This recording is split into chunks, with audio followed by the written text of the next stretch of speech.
Assalamualaikum warahmatullahi wabarakatuh. Alhamdulillah wa syukurillah wa ni'matillah la hawla wa la quwwata illa billah. Asyhadu an la ilaha illallah wa asyhadu anna Muhammadan abduhu wa rasuluh. Allahumma shalli ala Muhammad wa ala ali Muhammad kama shallaita ala Ibrahim wa ala Ibrahim innaka Hamidum Majid.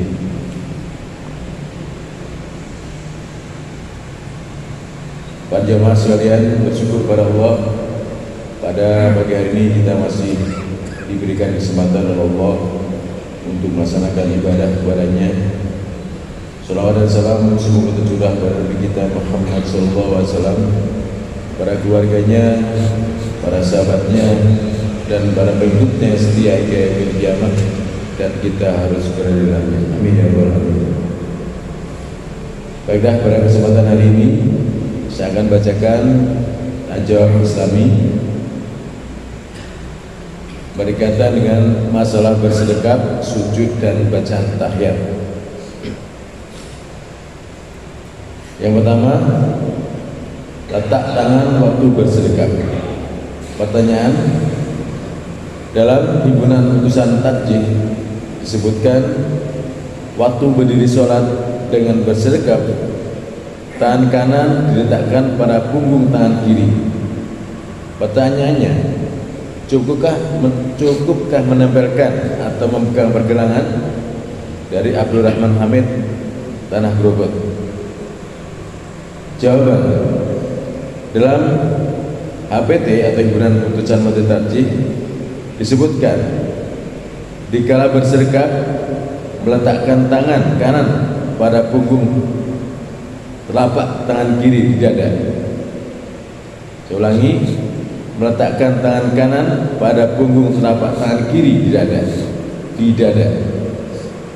Didasarkan pada hadis riwayat Ibnu Zaimah dari Wa'il, yang artinya dari Wa'il, ia berkata, saya sholat bersama Rasulullah SAW dan beliau meletakkan tangan kanannya pada tangan kirinya di dada. Hadis ini ditakhrijkan oleh Ibnu Zaimah yang disebutkan dalam kitab Sahihnya. Di samping itu juga didasarkan pada riwayat Abu Daud dan An-Nasai dari Wa'il pula, yang artinya, lalu beliau Nabi SAW meletakkan tangan kanan pada punggung telapak tangan kirinya serta pergelangan dan lengannya. Hadis ini disahihkan oleh Ibnu Zaimah. Kalau dikaji lebih lanjut, maka di samping hadis-hadis di atas, ada hadis lain diriwayatkan dari An-Nasai dan Ad-Darqutni dari Al-Aqamah dan Wa'il ayahnya yang memberikan alternatif lain.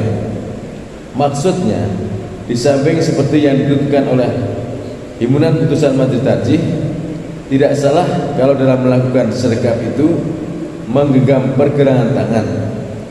Hanya saja menurut kata Al-Albani, kadang-kadang Nabi SAW melakukan demikian, yaitu menggenggam.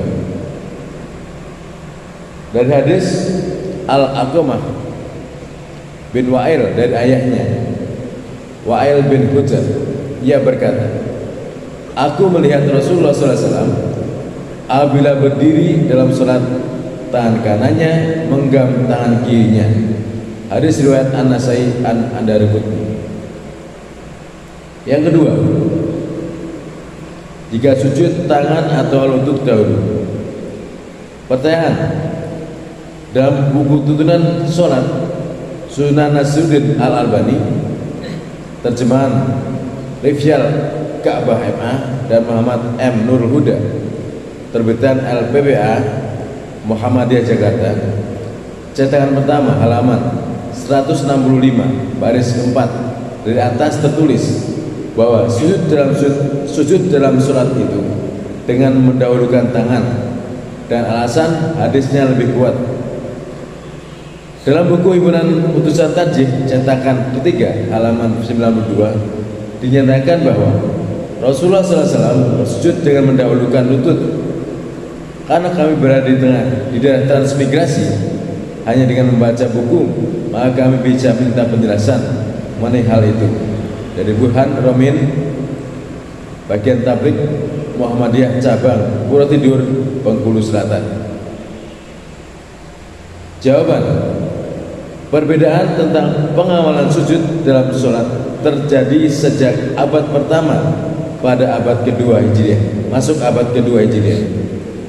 Sebagian mengamalkan sujud dengan meletakkan lutut lebih dahulu sebelum meletakkan kedua belah tangan. Pendapat ini adalah jumhur atau sebagian besar ulama.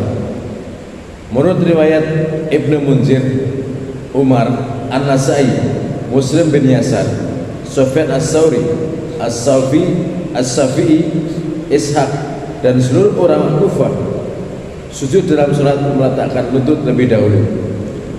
Sebaliknya, pendapat Imam Malik, Ibnu Hazm, dan Al-Itrah, jika sujud meletakkan kedua tangan terlebih dahulu. Perbedaan pendapat ini berdasar penetapan atau pengambilan dalil yang berbeda atau dalam menarjihkan dalil-dalilnya. Masing-masing ada dalil yang dijadikan dasar pendapatnya. Dasar dalil bahwa sujud itu meletakkan lutut lebih dahulu sebelum kedua belah tangan. Hadis Wa'il bin Hujr. Dari Wa'il bin Hujr, ia berkata, saya melihat Rasulullah SAW bersujud meletakkan kedua lututnya sebelum meletakkan kedua tangannya, dan apabila beliau berdiri mengangkat kedua tangannya sebelum mengangkat kedua lututnya. Hadis riwayat Abu Dawud, An-Nasai, At-Tirmizi, dan Ibnu Majah. Hadis riwayat Wa'il yang digunakan dasar pula untuk muktamar tarjih Muhammadiyah yang menetapkan tuntunan sholat, khususnya dalam sujud, yang dinukilkan dari kitab Nail Alfa. Setelah dikaji ulang, hadis itu juga tersebut dalam kitab Sunan Ibnu Majah juz 1 halaman 286, Jami' As-Sahih At-Tirmizi juz 1 halaman 168, Sunan Abu Daud juz 1 halaman 222, dan An-Nasai Syarah As-Suruti halaman 234 juz 1. Hadis yang didasar untuk bersujud meletakkan tangan lebih dahulu sebelum lutut, yaitu hadis dari Abu Hurairah. Dari Abu Hurairah berkata bahwa Rasulullah SAW bersabda, apabila seorang dari kamu bersujud, jangan menderum seperti unta sedang menderum, hendaklah meletakkan kedua tangannya sebelum lututnya. Hadis riwayat Ahmad dan Abu Daud. Hadis yang diriwayatkan dari Abu Daud tersebut ditulis dalam kitab Sunannya juz 1 halaman 222. Matan yang senada disebutkan dalam Sunan At-Tirmizi juz 1 halaman 168. Hadis Abu Hurairah ini juga menjadikan dasar oleh majelis tajih, hanya saja mengambil dari kitab Taisirul Usul yang kurang sesuai dengan lafaz yang dinukilkan dari kitab-kitab sunannya. Ini kata yada'u yang maksudnya wal yada. Terhadap kedua hadis di atas, ada yang menganggap bertentangan dan kemudian mentarjihkan, seperti Al-Khattabi memandang bahwa hadis Wa'il lebih kuat daripada hadis Abu Hurairah, sehingga mengamalkan sujud dengan meletakkan lutut lebih dahulu dari tangan sebagaimana dipilih majelis tarjih. Tapi Ibnu Hajar memilih pengamalan sujud dengan meletakkan kedua tangan lebih dahulu karena hadis Abu Hurairah dipandang lebih kuat. Dengan demikian pula pendapat Al-Albani dalam kitab Sifatul Salatin Nabi.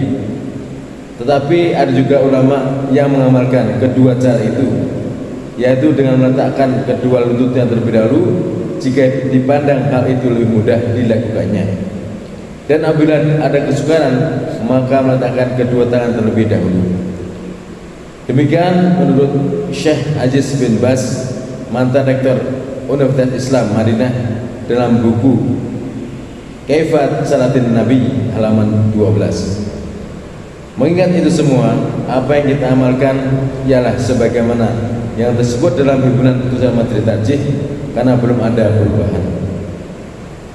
Yang ketiga, bacaan tahiyat awal dan akhir. Pertanyaan, apakah bacaan dalam duduk tahiyat awal dan akhir itu sama? Dari Naila Asari, Malang. Jawaban, bacaan dalam duduk tahiyat awal dan akhir pada pokoknya sama, hanya sudah bacaan sholawat, bacaan doa yang ada dalam hadis tersebut adalah lalu dipilihnya doa yang disukai. Pada tahiyat yang pertama berdoa, Allahumma inni dolamtu nafsi dulman katsira, dan seterusnya. Sedang pada tahiyat akhir sesudah sholawat membaca doa, Allahumma inni a'udzubika min adzabi jahannam, dan seterusnya. Diajarkan pada hadis yang berbunyi, inna tasa'ada ahadukum falyasta'id billahi min arba'in. Untuk jelasnya, pilihan majelis tarjih pada korornya tentang bacaan tahiyat atau tasawuf awal dan tahiyat akhir adalah tertera sebagai mana berikut di bawah ini. Bacaan tahiyat dan tasawuf termasuk selawatnya, at-tahiyatu lillah wassalawatu thayyibah, assalamu alayka ayuhan nabi wa rahmatullahi wa barakatuh, assalamu alayna wa ala ibadillahi sholihin, asyhadu an la ilaha illallah wa asyhadu anna muhammadan abduhu wa rasuluh, Allahumma sholli ala Muhammad wa ala ali Muhammad kama shallaita ala Ibrahim wa ali Ibrahim wa barik ala ali Muhammad kama barakta ala Ibrahim wa ali Ibrahim innaka Hamidum Majid. Doa sesudah tahiyat awal, Allahumma inni dolamtu nafsi dulman katsiran wa la yaghfiru dzunuba illa anta faghfirli maghfiratan min indika warhamni innaka antal ghafurur rahim.